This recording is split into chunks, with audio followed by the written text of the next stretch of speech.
Hi friends, welcome back our channel. நம்ம ஏற்கனவே காணொலி பண்ணியிருக்கோம். வரும் மே 20/5/2026 அன்று கம்பன் விரைவில் பேரளம் திருநள்ளாறு வழியாக வேளாங்கண்ணியை சென்றடைய போகிறது. இதற்கான முன்பதிவு தற்பொழுது நடைபெற்று கொண்டிருக்கிறது. முன்பதிவில் கிட்டத்தட்ட பார்த்திங்கன்னா நான் பார்த்த வரைக்கும் வெயிட்டிங் லிஸ்ட்டு தாறுமாறாக போயிட்டுருக்கு. ஏன்னால் வேளாங்கண்ணிக்கு இது வரைக்கும் சென்னையிலேருந்து நேரடி ரயில் சேவை இல்லை. ஸோ அந்த பிரச்சனை முடிவுக்கு வரப்போகிறது.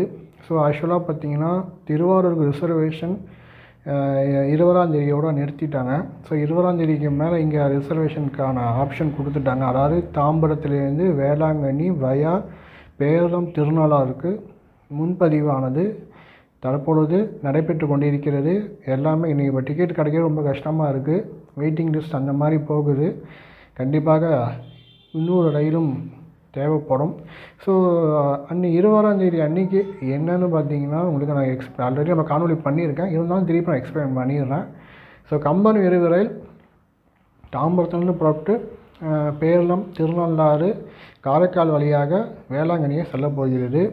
ஸோ அதே ரயில் திருப்பி என்ன பண்ணுறாங்கன்னா வேளாங்கண்ணிலேருந்து புறப்பட்டு மயிலாடுதுறைக்கு வருது.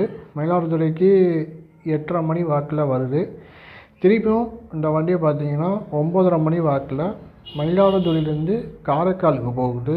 ஸோ அடுத்தது என்னென்னா எர்ணாகுளம் வண்டி இருக்குது பார்த்திங்களா, அது காரைக்கால் வந்து 12:30 மதியம் 12:30 புறப்பட்டு மயிலாடுதுறைக்கு 2:30 மணி வாக்கில் வந்துட்டு மீண்டும் 4:40 மயிலாடுதுறையிலேருந்து வேளாங்கண்ணி செல்ல போகிறது. இது கம்பன் ரயிலாக போக போகிறது. ஸோ இப்படிலாம் இங்கே தான் ரேக் ஷேரிங்கே மாறுது.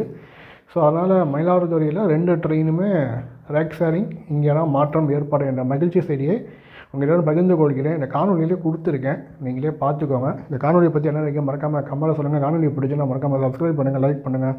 உங்களை அடுத்த ஒரு நாளை சந்திக்கிறேன். நன்றி, வணக்கம்.